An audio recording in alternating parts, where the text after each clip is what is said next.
Аз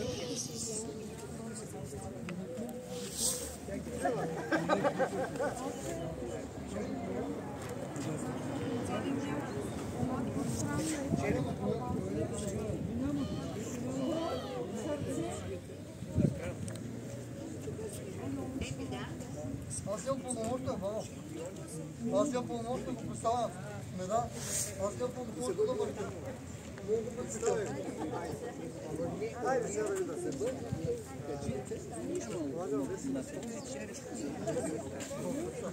Така, това е първият много важен. Но всички преобръщат неща. Баба се знае. Многая лета, многая лета, многая лета, многая лета, в здраве и спасение, дай Боже, многая лета. Честит рожден ден! Честит рожден ден! Както казват тези дни, на много е лета, за човек, дето се е нагласил да умира, е така малко странен.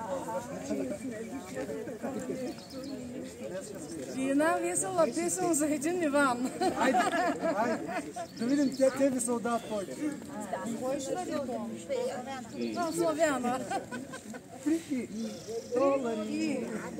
Мамо, мила мамо, либе ми са жени, либето незнайно.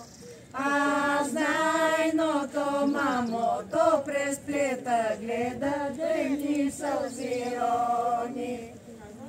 Дето сълза капне, земята запука, Рамбо си лякникне. Рамбо си лякникне, никне и кръстосва, никне и кръстосва.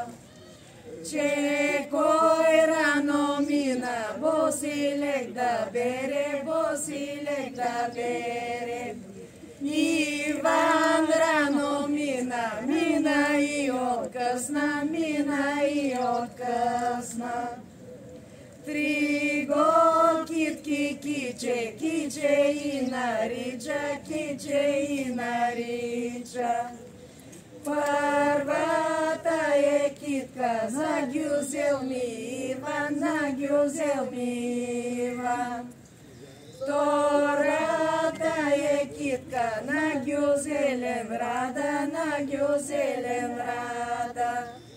Третата е китка, на същия девер, на същия девер. Честит рожден ден! Да си жив и здрав и да си винаги покрай нас! Тая година казва, че била високосна и започна за мен твърде странно. Шегувах се, за първи път карам нова година с 3 внучета, 3 кучета и с жена ми. При това ядах ми дюнер. Защото децата обичат дюнер. После дойде Иванов ден, децата се разболяха, баща ми се разболя, майка ми се разболя и вкарах първия имен ден, който бях сам. С жена ми. Да. Ти беше вълна. На Иванов ден се разболя. Ама децата ги нема. Сега какво стана? Сега какво стана на рождения ден? Ни ям, ни пия и ме поздравяват с песни и ми дават нарциси. Да криво тръгна тази година. А тя ще се изправи, няма страшно. Тъй сега, който не се е подписвал,